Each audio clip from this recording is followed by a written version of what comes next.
안녕하세요. 오늘도 여러분들의 영어 공부에 힘이 되길 바랍니다. 여러분들이 영어 공부를 하는 그 순간에 힘든 순간도 있고 어려운 순간도 있고 즐거울 때도 있고 와, 우리 아이가 생각만큼 잘 따라오네. 이거 이렇게 가면 되나? 여러 가지 고민들이 있을 수가 있는데요. 이 클립들 그리고 영상들을 통해서 여러분들이 좀 위로와 희망을 얻어 가시고 그리고 정보도 통찰력도 얻어 가셨으면 좋겠습니다. 그래서 결국은 일생의 시기 동안 영어를 효과적으로 공부할 수 있는 이 초등학교, 중학교 요 시기에 우리 아이들에게 영어를 선물해 줄 수 있거든요. 영어 실력을 선물해 줄 수 있는데 그 시기에 시기적절한 공부들이 되었으면 하는 바람입니다. 오늘은 여러분들이 좋아하시거나 아니면 궁금해 하실 주제 같은데요. 극상위권 아이들은 어느 정도로 영어를 하는지, 그리고 저희들이 학군지에서 만난 아이들 중에서 와, 이 친구는 정말 영어를 잘한다 라고 기록해 두는 아이들은 어느 정도인지 가끔 만납니다. 매번 이렇게 극상위권, 와, 이 친구는 대형 학원이나 또는 빅3에서나 그래도 이 친구는 어디에 가도 두각을 나타낼 친구구나 라고 말할 수 있는 친구들을 가끔 만납니다. 자, 그러면 선생님들이 극상위권이라고 얘기하는 친구들은 어느 정도로 영어를 할까요? 자, 이전 영상에서 영어 학습에서는 굉장히 중요한 게 바로 영어 4대 영역의 균형이다 라고 한번 말씀드렸는데요. 그 영상도 꼭 한번 찾아보시면 좋겠습니다.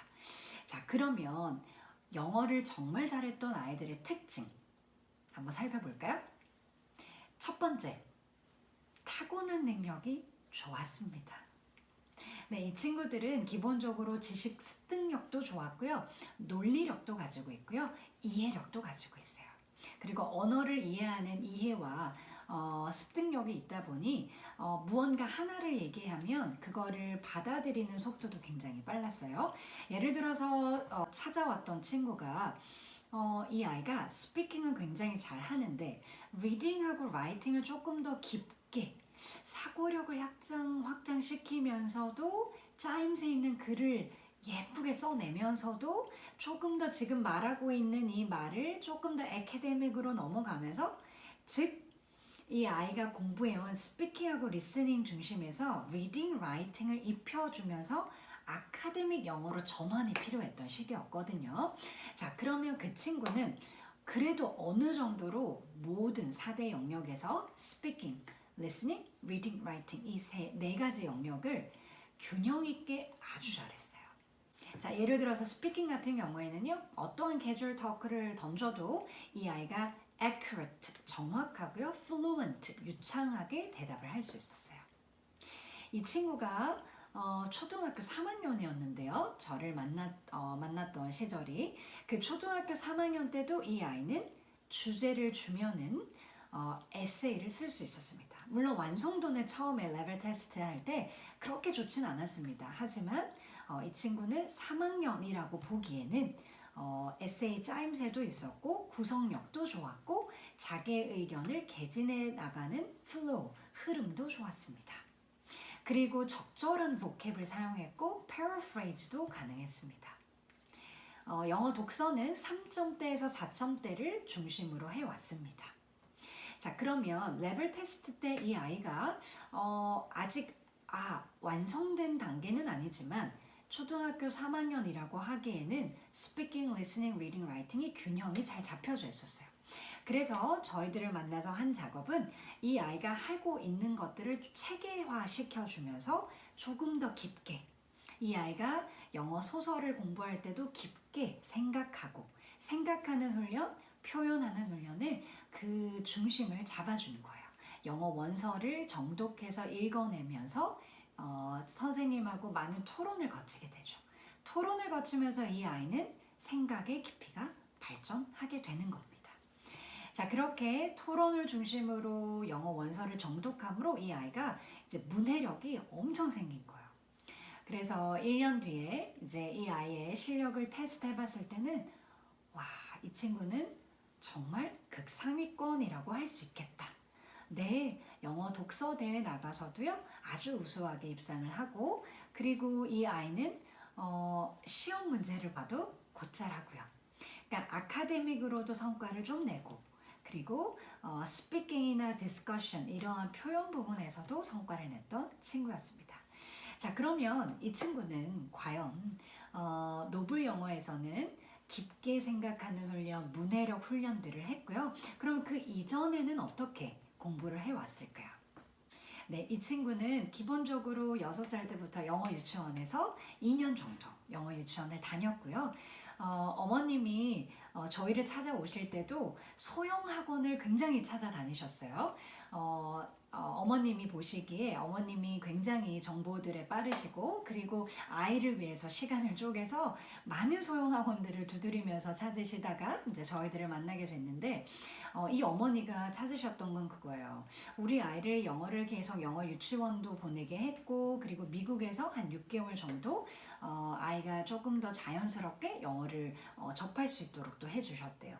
그런데 어느 순간 위기에 봉착하게 된 순간이 이 아이가 영어를 조금 더 깊이 책을 깊이 있게 읽으면 좋겠는데 영어 도서관도 할 수 없고 지금 이 아이가 다니고 있던 PI라는 곳에서도 그 아카데믹의 깊이를 깊게 하지 못하는 것 같다 라면서 소형학원 원장 선생님들이 찾아오셨던 기억이 납니다. 자, 그래서 되게 처음에는 본인이 생각하시던 문제점과 고민에 대해서 얘기하셨는데 이제 편안하게 말씀드렸어요. 이제 초등학교 3학년인데 그래도 균형 있게 영어를 잘 공부해 왔단 말이죠.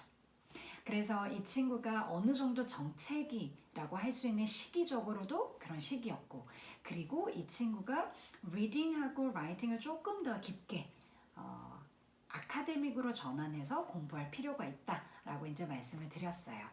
그래서 이 친구랑 했던 공부는요, 참 즐겁게 공부했던 기억이 나는데요. 영어 일단 소설을 깊이 있게 읽어야 됩니다. 문학을 이해하는 능력을 키워야 합니다. 서사를 볼 수 있는 눈도 키워야 하고 주제를 볼 수 있는 눈도 키워야 하고 작가의 의도도 파악해야 하고 그리고 내가 작가라면 결말을 한번 바꾸어 보기도 하고 그리고 플롯 이야기의 구성도 한번 보아야 하고 그리고 여러 가지 이제 comprehension question 그리고 big questions 이 아이가 생각을 사고의 틀을 더 넓게 깊게 가질 수 있는 문제들로 계속 영어로 책을 읽고 대화하듯이 수업을 한 거예요. 그리고 이제 이 친구가 이제 책 한 권을 읽으면 이제 에세이 퀘스천을 한 3가지 정도 줘요. 그 3가지 정도에서 이제 같이 디스커션을 해봐요. 그러면은 이제 어떤 친구들은 이제 소수 정예로 이제 수업이 진행이 되는데요.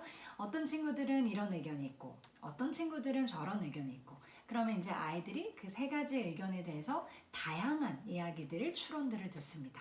그러면서 3가지 주제 중에서 자기가 가장 에세이를 적어내고 싶은 주제들로 이제 적게 됩니다. 사실 저희들이요 초등학교 3학년에 에세이 반드시 해야 합니다. 이렇게는 사실 로드맵을 드리지 않아요. 그런데 극상위권 아이들의 경우 이해력과 논리력이 바탕이 되어 있고 그리고 영어 스피킹까지 갖추어진 아이라면 에세이를 조금 더 심도 있게 해도 아이한테 도움이 됩니다. 그래서 이런 경우에는 저희들이 초등학교 3학년일지라도 에세이를 아주 심혈을 기울여서 어떻게 쓰는지, 어떻게 내 생각을 정리하는지, 표현하는지, 설득하는지 다양한 글쓰기의 형태도 공부했었습니다. 자, 그래서 이 친구 같은 경우에는 어렸을 때부터 시간과 비용과 노력을 많이 투자해 왔죠. 그리고 저희 노블 영어에서는 함께 만나서 나니아 연대기도 읽고 그리고 빌리어네어 보이 이런 책들도 읽고 4점대 5점대 책을 중심으로 공부를 했는데요. 아주 한 권을 할 때 막 속도를 내냐 그렇지 않았어요. 천천히 그 책에 녹아져 있는 주제와 어휘와 그리고 토론해야 될 것들을 생각하면서 찬찬히 책을 읽었어요. 즐겁게 읽었고요. 아이가 충분히 흡수하고 생각할 수 있도록 시간을 줬어요. 자, 그런 결과 이 아이는 문학적인 텍스트도 잘 이해하고 그리고 영소설 말고 또 논픽션도 다양한 지문의 글도 같이 읽으면서 이 아이가 독해력, 어휘력도 키워져 가고 그리고 영소설, 문학적 이해도 높이 올라갔던 기억이 있습니다.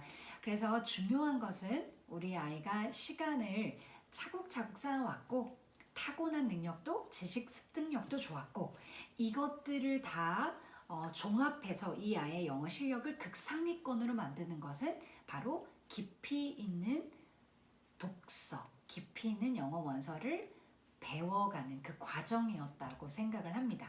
자, 그러면 이 친구는 과연 번아웃이 없었을까요? 사실 이 어머니가 이 친구가 PI에서 이제 즐겁게 다니고 있었는데 어느 정도 정체기를 딱 느끼신 거예요.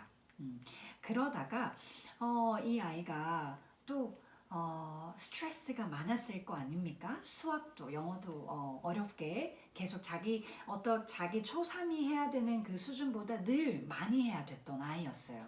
그래서 이 친구도 번아웃이 옵니다. 특히 이제 어머니랑 이 아이의 마찰도 되게 많았어요.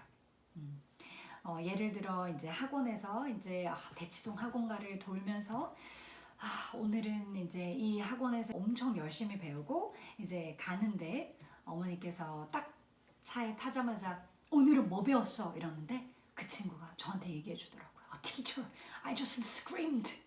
그냥 소리쳤대요. And I just cried out.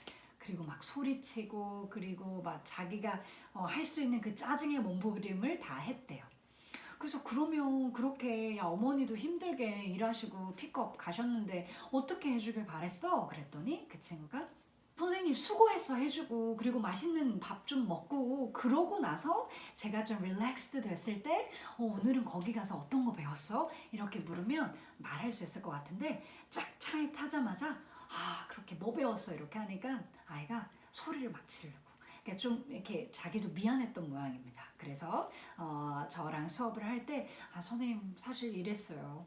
그랬어요. 이제 얘기를 했는데 이 친구 같은 경우에는 이제 대치동에서 오랫동안 이 학원 저 학원들 많이 경험하면서 어머니께서 또 열심히 돌아다니시면서 와 이 선생님 좋다. 또 이런 부분에는 이 학원에 이런 거 좋다. 정말 열심히 찾으셨거든요. 그래서 이 모든 노력이 너를 만든 거다.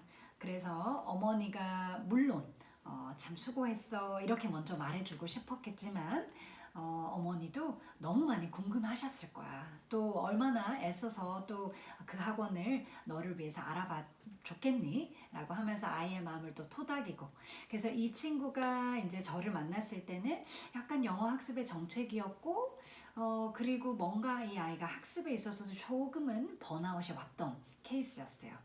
그래서 이 아이의 어떤 영어 학습 동기부여를 다시 하면서 그리고 학습에 대한 부모님들이 또 옆에서 말해주지 못하는 그런 부분들도 같이 얘기해주면서 그래서 우리가 3학년 4학년을 탄탄하게 문해력과 사고력을 쌓아보자 하면서 보냈었는데요. 1년 정도 하니 이 아이가 정말 극상위권으로 치어오르면서 영어의 4대 영역을 균형 있게 아주 잘했던 기억이 납니다. 그래서 마지막 에세이는 보고서 이 아이가 표현력도 많이 늘었고 생각의 깊이도 많이 늘었고 짜임새도 아주 좋고 그래서 사실 라이팅 에세이를 저희가 원래는 초등학교 3, 4학년 말고 한 5학년, 6학년 중학교 때 그 완성도를 보시고 천천히 차곡차곡 책을 쌓아주세요 라고 하거든요. 자, 왜냐면 라이팅이 가장 많이 어려워요. 라이팅이 가장 많이 어렵고 쓰다 보면 그냥 쓸 수 없잖아요. 짜임새 있게 표현해야 되고 근데 이 친구 같은 경우에는 초등학교 3학년이었는데도 에세이까지 아주 훌륭했던 케이스였습니다. 이 영상을 보시면서 와 우리 아이는 초3인데 그러면 막 나니아 연대기 읽히고 막 선생님 또 막 독해하고 어휘도 같이 하셨다고 하는데 막 이렇게 시켜서 아이들마다 정말 다릅니다. 그 시기에 필요한 학습들이 있거든요. 그래서 속도보다는 우리 아이한테 정말 효과적인 영어 책임감 북레벨이 이렇대 렉사일이 이렇대 중요하지 않고요. 우리 아이의 현재 영어 학습에서 정말 필요한 책임감 정말 필요한 학습인가를 꼭 분별력 있게 이렇게 선택해 주시는 부분들이 아주 중요합니다. 그래서 우리 아이들의 상황에 대해서 또 필요한 것들이 있으시거나 아니면 궁금한 것들이 있으면 댓글 남겨주시고요. 여튼 다양한 영어의 시기들이 있는데요. 영어 학습의 시기들이 있는데 그 시기마다 적절하게 현명하게 아이들의 영어 학습을 잘 코칭해 주시길 오늘도 응원하겠습니다. 네, 다음에도 또 도움이 될 수 있는 영상으로 찾아뵙겠습니다. 고맙습니다.